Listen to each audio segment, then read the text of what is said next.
members of Congress and their spouses be banned from trading individual stocks while serving in Congress? No, I don't, because this is a free market and people, we're a free market economy. They should be able to participate in that. Nancy Pelosi, I think she may have been Speaker of the House when she was asked that question a couple of years ago. Should members of Congress be prohibited from trading stocks, on the stock market, Wall Street, all that stuff, given all the inside information they obtain on Capitol Hill? Absolutely not, said Nancy Pelosi. Heck no, don't you know who I am? Don't you know how I make my hundreds of millions of dollars? Corruption is their bag, baby. Once again, a very happy Thursday to you, and welcome back. We continue to be reachable at 888-630-9625. A fun moment on the cable news network with the former Democrat Capitol Hill staffer Jake Tapper, who dated Monica Lewinsky to launch his political career. I mean his journalistic career. But what's the difference? Pay no attention to any of that. Now, President Trump made a comment yesterday, and I want to share this with you about Nancy Pelosi and her brilliant stock market acumen. You might say acumen. Some pronounce it acumen, ACC, like accurate and all that stuff. But acumen, whichever it may be. Nancy Pelosi is very, very talented when it comes to trading stocks. There is a website dedicated to monitoring what Nancy Pelosi trades, and then you're just supposed to follow her and do very well. It's a very clever idea for a website. Great stuff. But I looked for it today, and it's pretty amazing stuff, I've got to say. Here's a headline from the New York Post 1 month ago. Pelosi's portfolio beats Wall Street again. Beats Wall Street again. What Nancy Pelosi, her trades are beating the big wigs on Wall Street, and they noted on June 24th of 2025 in the New York Post, Representative Nancy Pelosi, D. California, raked in between $7.8 million and $42.5 million in 2024. That's a pretty big spread, isn't it? You think you could narrow it down a little more than that. I think I could. Meaning her estimated net worth with venture capitalist hubby Paul Pelosi, he was hit in the head with a hammer by an illegal alien, but that's okay. Their fortune now could top $413 million, new financial disclosures showed.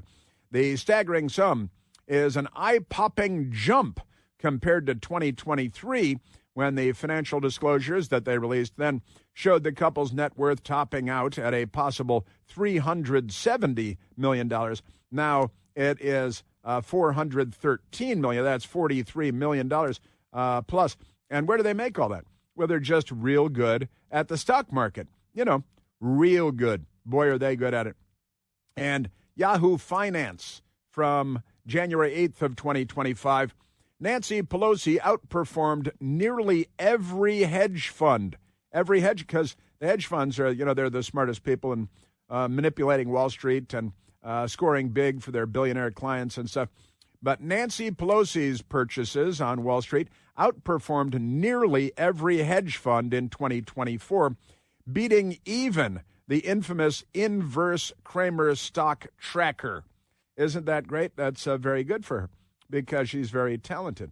And she officially finished 2024 up 54% and beat out inverse Kramer for the top portfolio on autopilot, because there are a lot of people watching, and autopilot being one of them. Isn't that amazing? So she's doing very, very well. And you'd think this might be a news story because she does better than anybody.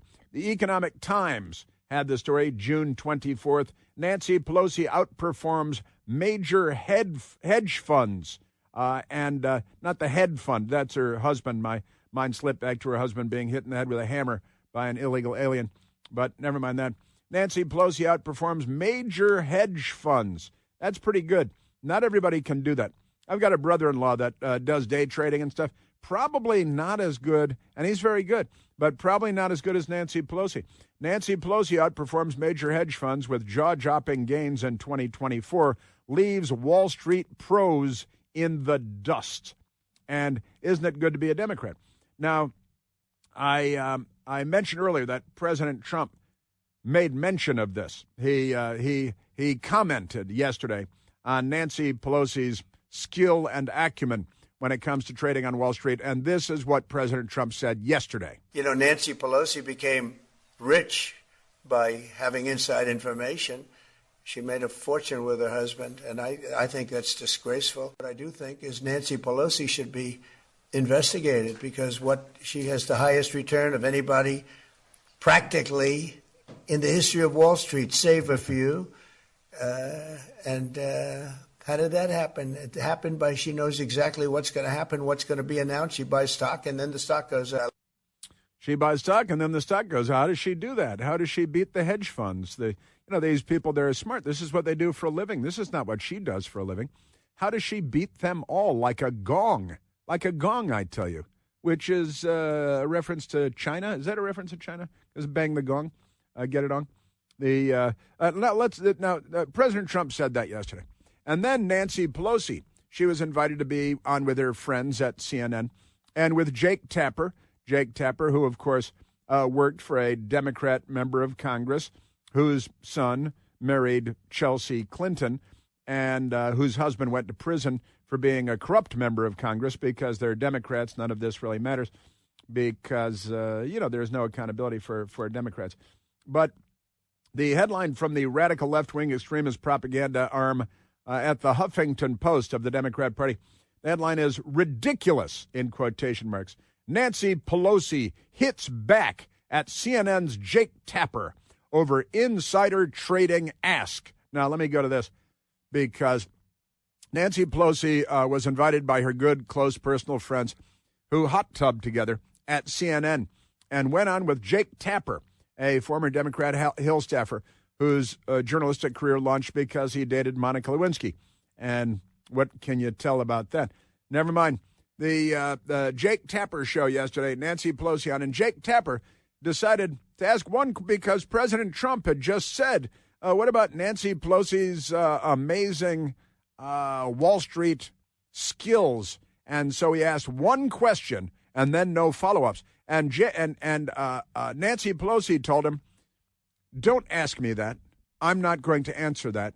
Don't ever ask me anything again that we haven't agreed to ahead of time so that I've got a canned BS answer loaded up for you before the question is ever asked. I know what the question is. I know what the answer is. This is how we stack the deck all the time. And she accidentally revealed this when Jake Tapper slipped up and asked one question that Pelosi didn't want. This afternoon, President Trump mentioned you, and he made an allegation about your investments. Let me just read what he said. Nancy Pelosi became rich. Why do you have to read that? We're here to talk about the 60th anniversary of Medicaid. That's what I agreed to come to talk about. Yeah, but I wanted what that means in the election. I wanted to give you a chance just to respond. He accused you of insider trading. What's your response to that? Cut him off. That's ridiculous. In fact, I very much support the stop the trading of members of Congress. Not that I think anybody's doing anything wrong.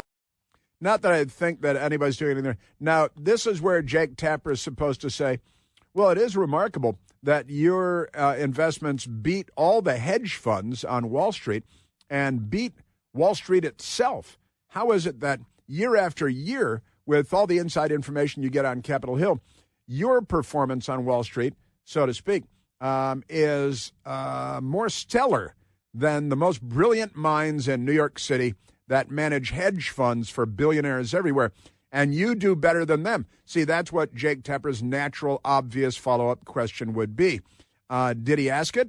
No, he didn't. I have no concern about the obvious investments that had been made over time. I'm not into it. My husband is, but it isn't anything to do with anything insider. See, but it isn't, and that's it, and then Jake Tapper says, "Well, wait a minute, Madam Speaker Emeritus, who I worship and fawn over and suck up to and defer to. Let me ask the obvious follow-up questions about your extraordinary success on Wall Street. You know, there are websites out there that track what you're buying because they see that as the path to success. It started out as satire, and now everybody recognizes that it's true. So Jake Tapper then naturally asks the obvious follow-up questions and pins Nancy Pelosi into a corner, so she must be held accountable by a free and fair press, the Fourth Estate, the genius of the Fourth Estate, to hold the feet to the fire of our political leaders. So naturally, he hits her hard with the follow-up questions. He's always projecting. And let's not give him any more time on that, please. We're going forward here, and I'm very proud of my family. And while he might make fun of us, while somebody inspired by him breaks into our home and hits my husband in a deadly fashion, hits my husband over the head, and he thinks that's a riot, I'd rather not go into some of my other complaints about him right now. Where's the follow-up question from Jake Tapper? There was no follow-up question? That she just goes off on Trump and says that the illegal alien from Canada that hit her husband in the head with a hammer at their multi-million-dollar hilltop mansion in San Francisco, who was in the country illegally. You guys are the in the country illegally people, aren't you? I think you are the open borders people. And the illegal alien that hit her husband, her very, very wealthy husband, Paul Pelosi, in the head with a hammer at the house. Were they playing Duck, Duck, Goose? Nobody knows. But the guy that hit him in the head was an illegal alien who had overstayed his temporary visa, a Canadian, David DePape, 42 years old, in the country on an expired temporary visa from Canada, a visitor visa. And the Department of Homeland Security, Immigration, Customs Enforcement asked San Francisco County to hand DePape over to the agency, to ICE, meaning he could eventually be deported back to Canada. Probably be easy to sneak back in again. So he's convicted of crimes against Pelosi, and he'd have to complete his sentence first. But wait a minute. But none of that came up, and Jake Tapper didn't ask a single follow-up question. Now, maybe he doesn't have the Google. Maybe he doesn't have the Internet where they are. That's quite possible. No Internet at CNN? That's very sad. Very, very sad indeed. The Democrat Party. And that's why it's good to be a Democrat, because when you sit down with the media, right? Yeah, it's all right. Yeah, you got insider trading and insider media, and it's like going on the Colbert Show or The View. You go on with Jake Tapper, who's yet another former Democrat Capitol Hill staffer turned fake journalist, frontman for the Democrat Party, and they pay him seven figures all over the place because the Democrats know how to take care of their own, and and that's how you attract people to the Democrat propaganda machine. Bill Maher makes $10 million a year, and Stephen Colbert makes $20 million a year. Jake Tapper makes millions of dollars a year, and they're all doing what? Well, they're all doing the same thing. They're all doing propaganda for the Democrat Party. All right, Speaker Emerita Nancy Pelosi, thanks so much. Appreciate your time. Fluffer. Cancel the Medicare cuts. Always on message. Always on message. Yeah, like you. You're always on message. The clown car that is the American media, news media and entertainment media. The Democrat Party's propaganda apparatus is boundless. It's, they have like Doctors Without Borders. They got fake journalists without borders. They got propagandists without borders. PWB. Got to abbreviate everything, right? You know that the big wireless companies are pulling one over on all of us. That's why it's time to switch to consumer cellular. I switched, and I'm getting the same fast, reliable, nationwide big wireless coverage without the big wireless cost. It's not just about saving money on my bill every month, although that's good. It's about not being used and abused by the big cell phone companies. Do you even know how much data you use every month? Most people over 50 use less than 8 gigs of data a month. Not like the 20-year-olds, but Big Wireless wants to shove you into an unlimited data plan because they want you to pay for and cover the cost of young people who use 10 times as much data as you use. And, if you're not using all that data, then you are the one being used by the big cell phone companies. Had enough of that, went with Consumer Cellular. Wonderful sponsors, team members, Consumer Cellular. We love them. They set me up with a service and a beautiful phone with a great camera, and it's easy to switch. All you have to do is talk to an actual person on the telephone, a real person, not a computer, based right here in the United States, not in India somewhere. Real human beings who are actually helpful. Takes about 20 minutes to make the change, so give them a call and make the switch today. You'll thank me later. Call 1-800-760-0702. That's 800-760-0702. Yeah. See, that's why it's good to be a Democrat. You go on CNN and, one obligatory question. She attacks Trump, makes up stuff, and he says, thanks for being here with us, Speaker Emerita. May I give you a journalistic tongue bath? May I perform another fluffer act of journalistic gratification upon you before you leave? Oh, please be nice to me. Hey, what does this job pay? Nothing. Don't! Unless you're crooked. Woohoo! Chris here with a list of things that none of us should trust. The Washington Post, the New York Times, anything on CNN. Here's a list of things that I do trust. The Washington Times. Support real journalism for just $1 a week at washingtontimes.com/Chris. Talk about the 60th anniversary of Medicaid. That's what I agreed to come to talk about. Yeah. So wait a minute, you agreed ahead of time to the questions and the answers because Nancy Pelosi must be fluffed by the professional fluffer, Jake Tapper? Boy, it is good to be a Democrat. No, I agreed to come out and talk about that. I'm not going to respond to anything else. I just, I'm going to answer this, nothing else. I'm texting with my best girl and I, until we came home Sunday from Iceland, from our annual Chris Plant Sea Cruise, Iceland. And I just had information shared with me a short time ago by an all-around smart guy. I'll call him John, because that's his name. And said, talking to a CNN pal, a CIA pal, who was on the ship, said, if you head south from Iceland, 20 degrees west, Reykjavik, 21 or 22 degrees west, head south from Iceland, say you get on a ship, the next land you hit will be Antarctica. It'll be Antarctica. In the south, that's in the south. You head south out of Iceland, you're not going to run into Europe, you're not going to run into Scotland or Ireland, you're not going to run into West Africa, Guinea-Bissau. No, you're going to go right past that.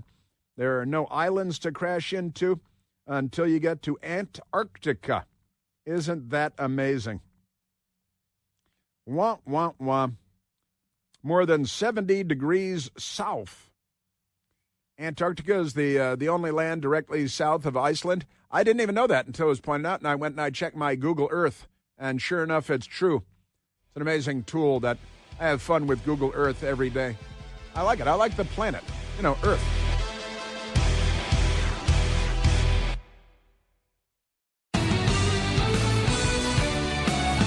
Blood in the streets, it's up to the Democrats' ankles. Blood in the streets, it's up to the Democrats' knees. Yes. We want to get to the communist, jihadi, Democrat mayoral nominee in New York, Zoran Mamdani. Mamdani he's back from Uganda. And I guess he left the armed guards behind with the AK-47s and the camouflage, probably to guard the many gates of the private compound that his college professor father has in Uganda there. I assume they're keeping up the traditions of Idi Amin Dada and, cannibalizing the people and all that good stuff. All right, let's take a phone call, Michael. Let's see. Let's go to Rachel calling from Clark County, Virginia. Rachel, you're on the Chris Plant Show. Hello, Chris, my friend. Always a pleasure to speak to you. I love calling about hypocrisy. And this Mamdani character, if you go back and look through his tweets, he talks about how he's laughing about an officer crying in his car.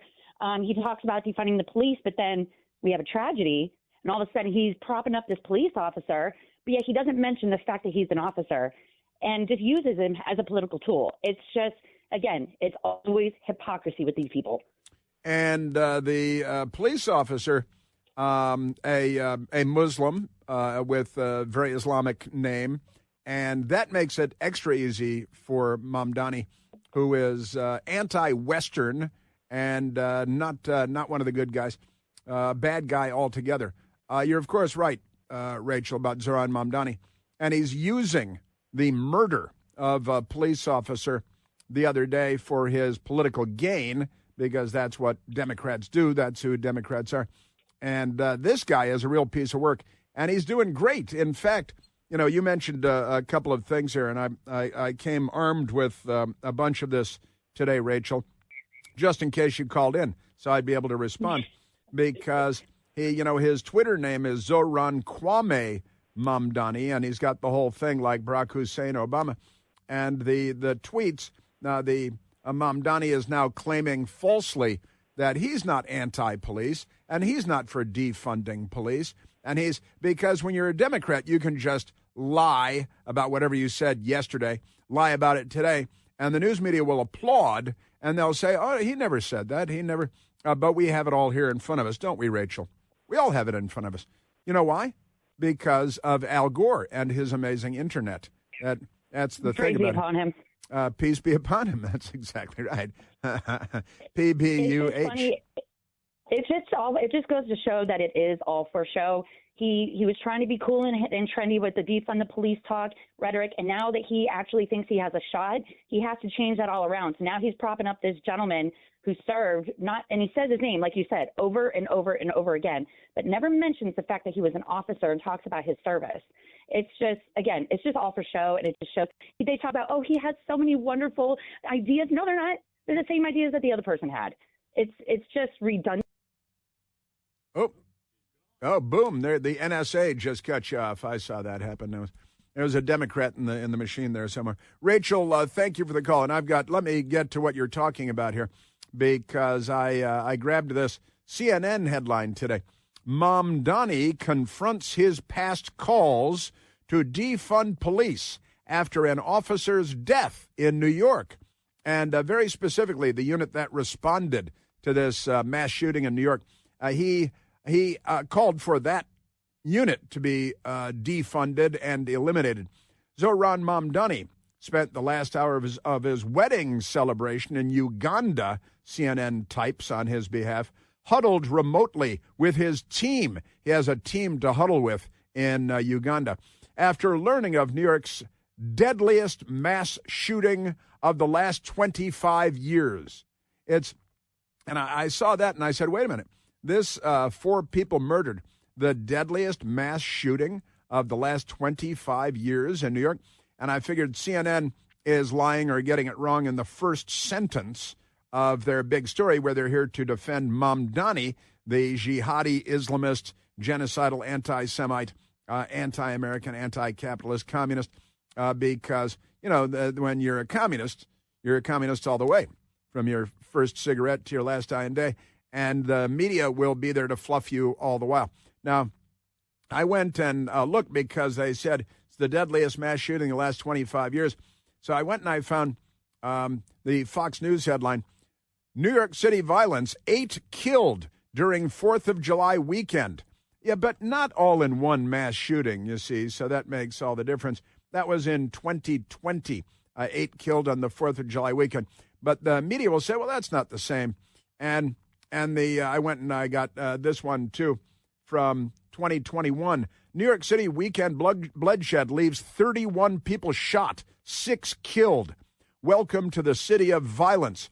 But that doesn't qualify, because the CNN headline says the worst mass shooting, deadliest mass shooting in the last 25 years.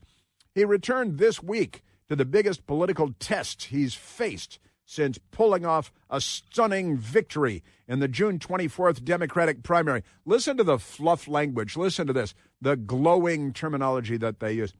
Honoring the deaths of Officer Didarul Islam. His last name is Islam. It doesn't get any more Islamic than that, does it? And so we've got, Mamdani saying Islam over and over again. and 3 others were murdered, including a senior executive at an investment place. Is he another one of them? It's difficult to say. A lot of rumors spread about the CEO of this financial firm being killed, but she was not the CEO. She was killed anyway. But Diderot Islam and 3 others, while addressing his past calls to defund the police department, he hopes to oversee as mayor if he wins the November election. So let's go. We've got our Democrat communist jihadi Zohran Mamdani yesterday coming out to lie again and again about how I was never for defunding the police. I am not defunding the police. I am not running to defund the police. Andrew Cuomo is far more comfortable living his life in the past and then attacking tweets of 2020 than in running against the campaign that we have been leading for the last 8 months. Right. And the last time, I'm not for defunding the police. And I'll tell you, Rachel, who's a great American voter in Virginia, she said, well, wait a minute. What about what Mamdani has said in the past? And here is December 19th of 2024. So, what is that, like 7 months ago or something? He tweeted, today the NYPD deployed the Strategic Response Group, SRG, in parentheses, because you have to abbreviate everything, to harass and arrest striking Amazon workers. Using the communist lexicon there, they're workers. They're striking. And the police are the bad guys. They're going to harass and arrest striking Amazon workers. As mayor, I would disband the SRG, which has cost taxpayers millions in lawsuit settlements and brutalized countless New Yorkers exercising their First Amendment rights. That's December 19th of 2024. Now, the Strategic Response Group is the group that was called in this mass shooting on Park Avenue the other day because they come in heavy when somebody's got military-style weapons and they're killing people in the name of, the Democrat Party. He also, tweeting in 2020, we don't need an investigation to know that the NYPD is racist, anti-queer. They're anti-queer. A major threat to public safety. What we need is to defund the NYPD. They're anti-queer. I didn't know he was queer. And then he tweeted also in October of 2020, we need to elect a socialist city council to defund the NYPD. And then yesterday he's out there lying after being back from Idi Amin Dada land, lying, oh, no, I'm not for defunding the police. In December of 2020, there is no negotiating with an institution this wicked and corrupt. Defund it, dismantle it, end the cycle of violence. Is, of course, talking about the NYPD because he's a communist. And then what Rachel was talking about is this one from November of 2020 when the Democrats were rioting and burning and looting and attacking the police and firebombing and shooting people, and they killed dozens in the nationwide riots that they launched over St. George Floyd, who died of heart failure while resisting arrest yet again. But Mikey tweeted, I just saw, in all caps, I just saw a cop crying in his car, LMAOOOOOO, which is laughing my ass off.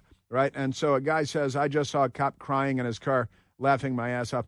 And Kwame, Zohran Kwame Mamdani, he retweeted that and added, nature is healing. This guy is at war against civilized people. And he's the Democrat nominee for the mayor of our most populous city in the United States of America. He's a communist. He's a jihadi. He's a filthy anti-American criminal. And the Democrats have elected him to be their nominee for the mayor of New York. And yesterday, he's back from Uganda. And the media think that's exciting.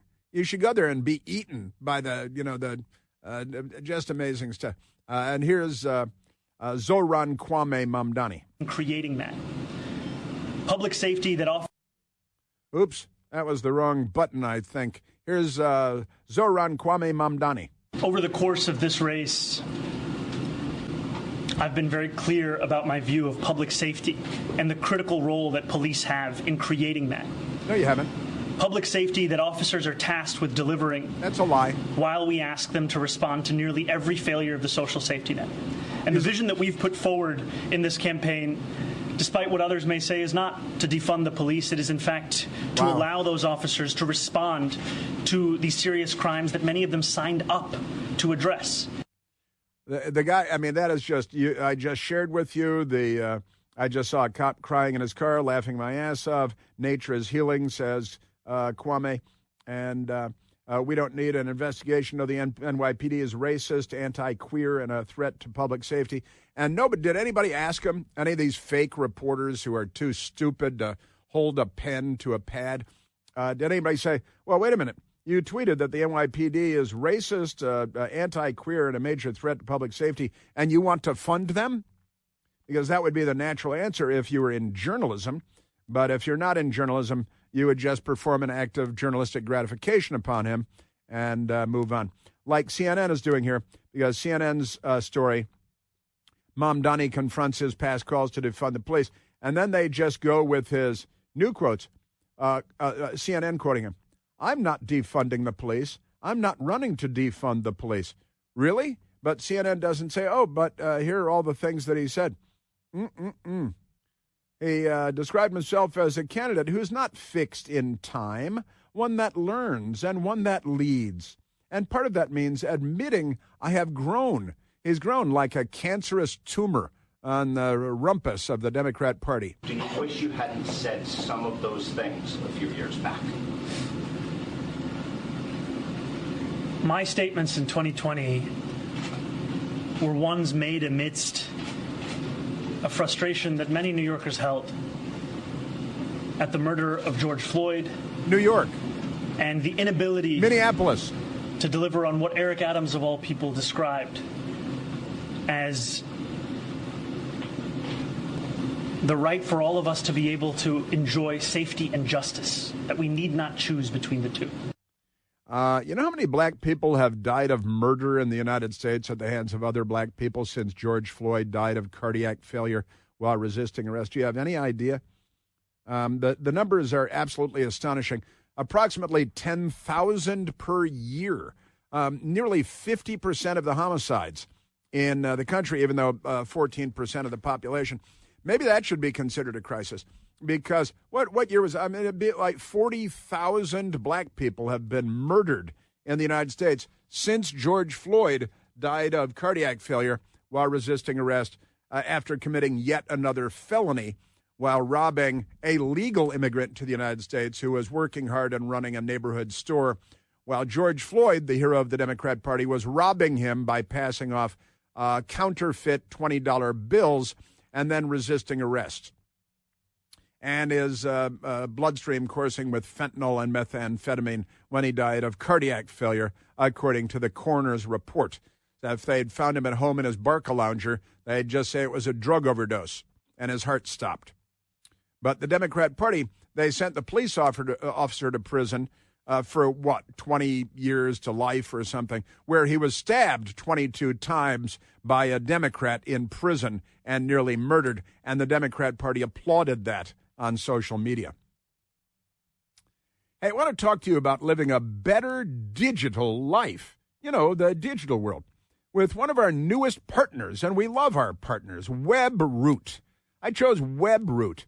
WebRoot is great because of the Total Protection product.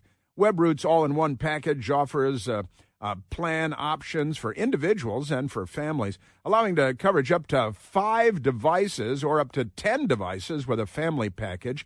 They have you covered no matter what. WebRoot's coverage includes antivirus, identity protection, VPN backup, and a whole lot more. And you don't need to be an adult. You know, kids are on the internet all over the place. WebRoot wants to make sure your entire family is protected, whether they're a toddler online, a student, or a senior citizen. Everybody is covered. WebRoot allows for my best girl and I to live a better digital life, and that's why I want to recommend that you do the same. Right now, by the way, you can get 50% off WebRoot's Total Protection or WebRoot Essentials packages when you go to webroot.com/plant. That's me. Webroot.com/PLANTE. Again, get 50% off Webroot right now. Their Total Protection or Webroot Essentials when you go to webroot.com/plant. Yes, sir. Isn't it amazing?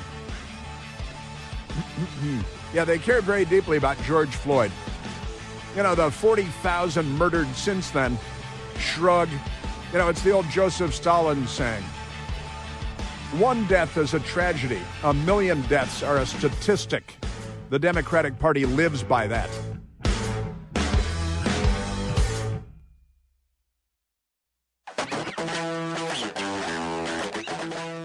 Okay, let's take a phone call. We have a lot more news and Democrat lunacy to get to in our third hour coming up. Let's go to Charlie, calling from the great state of Florida. Charles, you're on the Chris Plant Show. Mr. Plant, welcome back. My bucket list would be fulfilled if I was able to get on a Chris Plant cruise. I'd love to find out when your next one is. If I could say hi to a friend of mine, Judy, she's probably listening. Excellent. So I remember back in 2020 after George Floyd, they had all the riots around the country. And if you remember, there was plywood all through major cities everywhere covering the broken glass or to make sure the glass didn't get broken. And I was in construction at the time, and I could not buy plywood because all the pallets were going to New York City, Minneapolis, Boston, everywhere because they were breaking all the glass and looting the stores. Right. And D.C. also, boarded up for miles and miles, boarded up storefronts. Yeah. Yeah, it was so crazy. And another thing, too, you were talking earlier about the homeless people in California. What they're doing is they're actually squatting on their land, and they're changing the address there. They're using it as a mailing address. And they're going to be able to use them as voters, registered voters in those burned out, looks like the moon, all the empty lots. Right. And what they plan on doing, they plan on building low-income housing. There was a Senate bill in California. Yeah, they're planning on stealing everybody's property, as they often do. And I got to tell you, Charlie, we've already announced next year's sea cruise from Trieste to Athens should be online.